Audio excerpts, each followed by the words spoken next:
신학교육이 왜 이렇게 쓸데없는 것이 됐느냐?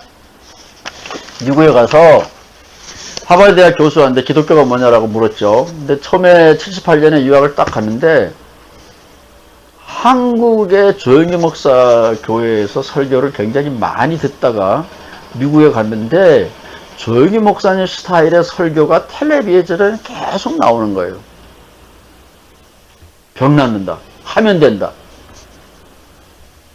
그래서 야, 이 대한민국 계신데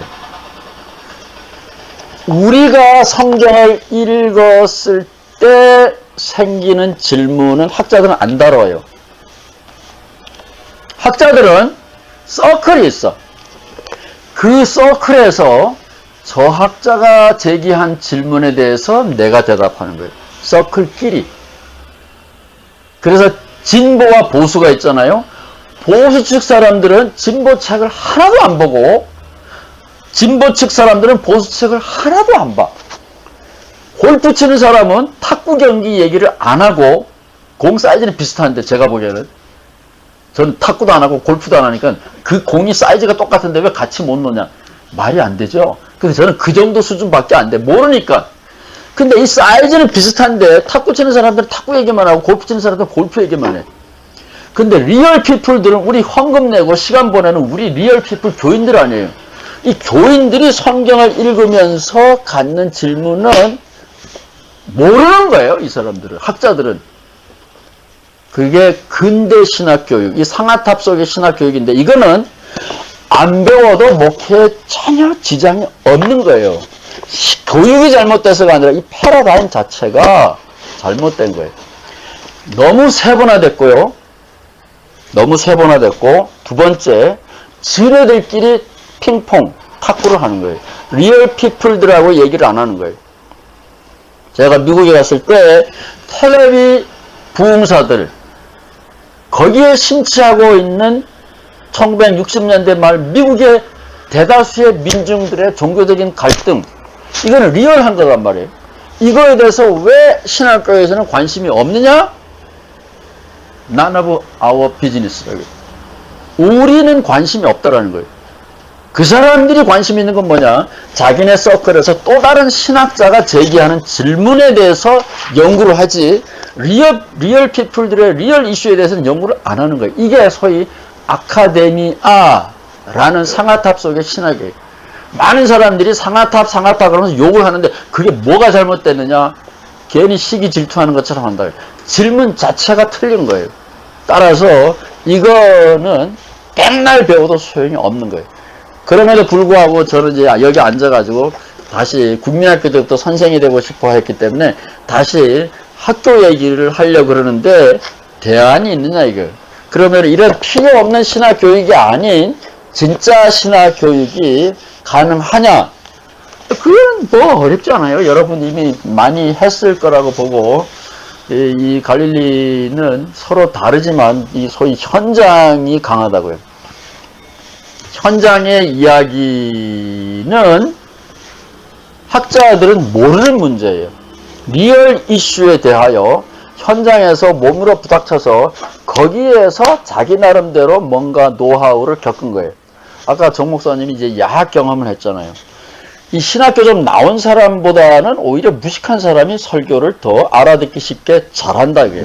그거를 이제 거룩하게 표현해서 하나님께서 말씀을 넣어주는 거죠. 하나님께서 영감을 주는 거죠. 근데 왜 신학교 나온 사람 하나님께서 안 사랑하는지는 모르죠.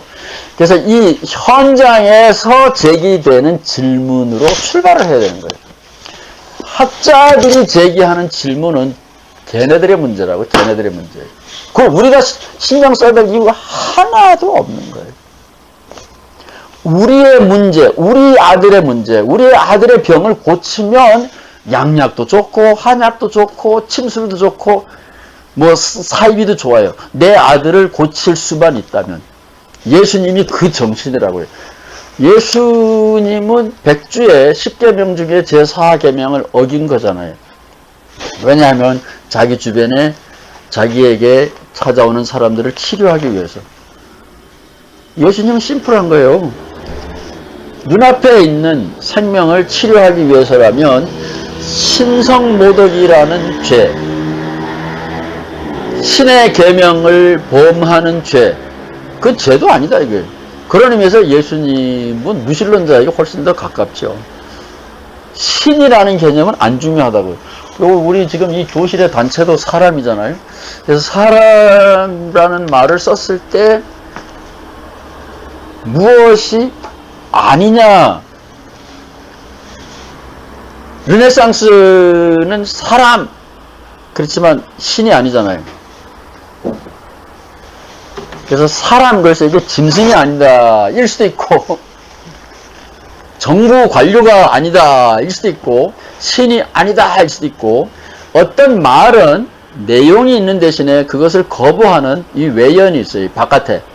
그래서 이게 똑같은 말이라도, 똑같은 사람이라는 말이라도 이 귀족들이 쓰는 말이 있고 아래 것들이 쓰는 말이 있고 다 틀려요. 원주에서 어떤 사람이 이 극장에 가보고 사람은 하나도 없고 군대만 가득 차 있네.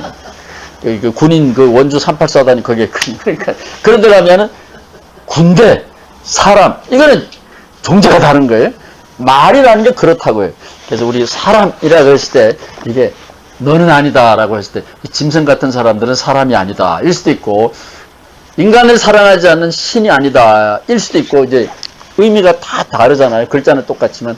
그런 것처럼 이 사람, 예수님은 사람의 리얼 이슈, 그거에다가 접근을 했죠. 그래서 저는 미래 신학은 출발점은 이 학자들의 이야기가 아니라 현장에 있는 사람들의 리얼 이슈, 거기서 출발해야 된다라고 봐요. 미래신학의 패러다임. 병원도 지금 그렇습니다. 저희 집사람이 이 병원 때문에, 지금 안과 때문에 왔는데,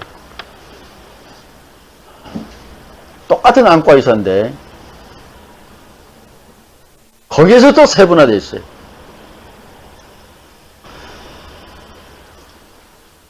한 사람은 이렇게 하라 그러고, 한 사람은 이렇게 하라 그러는 거예요. 사람은 하나고 눈은 둘이지만 내 눈인데 점쟁이 한 대 가서 물어봐야 돼요. 누가 맞는지 모르잖아요. 우리는.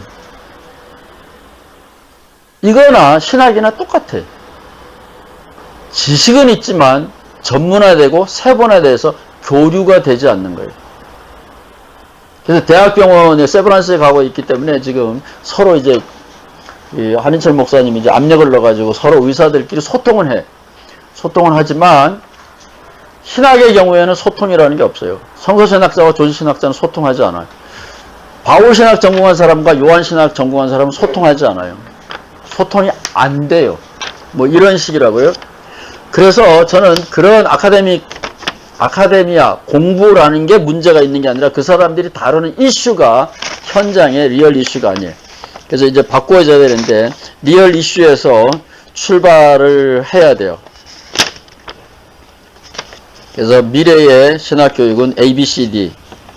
출발이 리얼 이슈. 리얼 이슈에 가야 되고, 예를 들면 우리 원장님 이슈가 비교적 개인 감정하고는 상관이 없으니까 한반도 통일이다. 예를 들면 한반도 통일이다 하자고요. 저는 한반도 통일에 대해서는 저는 강원도민이기 때문에 관심이 없어요. 한반도 통일에 관심 있는 사람들에게 대해서는 관심이 있어요. 그래서 한반도 통일에 관심 있는 사람들을 모이면 제가 가봐요. 가서 꼭 딴지 거는 질문을 하죠. 예를 들면 통일신학회를 만들자고 어떤 사람들이 신학자들을 소집을 했어요. 그래서 저도 가서 다 끝난 다음에 물어봤어요. 역사학자도 정치학자도 경제학자도 통일 얘기를 할 수 있다. 당신네들이 목사고 신학자라면 다른 통일 이야기를 하는 다른 그룹하고 뭔가 달라야 되지 않냐. 그게 뭐냐? 있냐? 없다는 거예요. 그럼 내가 여기 왜 오냐? 미쳤냐? 그래서 지금 안 가요. 지금도 마찬가지예요. 인치주한테 물어보니까 통일이 되면 뭐 좋으냐? 아, 오토바이 타고 신나게 달린다. 그건 말이 돼. 그건 말이 돼. 일의 관계가 확실하면 알아듣기 쉬워요. 그냥 통일이 좋다 그러면 저는 그 거짓말 설득이 안 돼. 강남의 땅 부자가 통일이 된다 그러면 그 땅 보러 가니까 좋다. 그건 말이 돼. 남한에서 지금 전라도 경상도도 지지고 보고 싸우고 난린데 그거 뭐 땅이 넓어지면 뭐 더 싸우려고요? 뭐 주먹이 세다면 모르겠어요. 그래서 저는 꼭 물어보는 거예요. 나쁜 의미에서가 아니라 이제 물어보거든요. 그래서 우리의 질문에서 출발을 해야 돼요. 그게 A예요. 우리의 질문. 아카데믹 학자들의 질문, 그건 뭐 예수님의 질문도 마찬가지예요. 하나님의 질문도 마찬가지예요. 우리의 질문. 그래서 우리의 질문은 지구상에 하나밖에 없는 분단의 나라, 대한민국의 통일. 예를 들면 그게 이제 A예요. 지금 새로운 신학 교육의 ABCD를 얘기하는 겁니다. A. 그 다음에 B는 건너뛰고 C가 기독교인들이 신학을 공부하는 사람들이 혹은 갈릴리가 대답하려고 하는 답이에요. A에 대한 C가 답이에요. 그런데 A라고 하는 문제는 그 문제를 안고 있는 사람들이 죽은 사람들이 아니고 산 사람들이기 때문에 잘 들으셔야 돼요. 산 사람들이기 때문에 문제를 안고 살아가는 서바이벌 테크닉이 있는 거예요. 그게 B예요. B. A, B, C. A라는 이슈에 대해서 우리는 C라는 대안을 제시하는 거예요. 그런데 C만 얘기하면 안 돼요. A라는 아픔을 가지고 사람들이 죽은 게 아니고 살아있어요. B가 있기 때문에 살아있는 겁니다. 그래서 우리는 설교할 때 당신들이 지금 A라는 문제를 가지고 있습니다. 그리고 당신들은 지금 B의 방법으로 A의 문제를 끌어안고 살아가고 있습니다. 예수를 믿으시오. 그러면 A라는 문제를 B의 방법보다는 탁월하게, 우수하게 잘 해결할 수 있습니다. 그래서 ABC로 가야 돼요. 그런데 요즘은 장사꾼들이 너무 거짓말을 많이 했기 때문에 사람들이 잘 안 믿어. 그래서 D가 약간의 아카데믹한 건데 이게 D가 필요해요. 그게 로마서 3장 1절의 질문이에요. B보다는 C는 시간도 돈도 더 들어. B는 타성에 젖어서 익숙하기 때문에 그냥 지금처럼 살다가 가면 되는데 교회도 가야 되고 교회 가려면 또 체면상 또 헌금도 해야 되고 뭔가가 플러스 알파가 있어요. 그래서 B보다는 C가 돈도 시간도 더 많이 들기 때문에 로마서 3장 1절에 있는 질문, 어드밴티지, 그게 확실해야 돼요. 그래서 D가 필요한 거예요. 예수 믿으면 한반도 통일이 이러이러하게 더 좋다. 아니면 한반도 통일은 예수하고 상관이 없다. 그러면 한반도 통일 얘기는 기독교인들 하면 안 되는 거예요. 그냥 그건 장사꾼들이, 정치인들이, 역사학자들이 하도록 내버려 둬야 되는 거예요. 그렇지만 기독교인들이 한다 그러면 B의 그룹, 정치인들도 있고 역사학자들도 있고 뭐 많이 있어요. 이 한반도 통일을 이 태극기부대는 극렬하게 반대하던데 그것도 하나의 B라고 해요. 통일 문제에 대한 B 그룹들의 해답이에요. 그렇지만 우리가 C로 예수 이름으로 한반도에 통일을 한다고 치면 B 그룹들이 가지고 있는 거에 대해서 어드밴티지, 강점이 있어야 되고 그것을 설득력 있게 설명할 수 있어야 돼요. 저는 갈릴리가 해야 된다면 이거를 하고 싶은 거예요. 그리고 이거는 시대마다 다 달라질 수 있어요.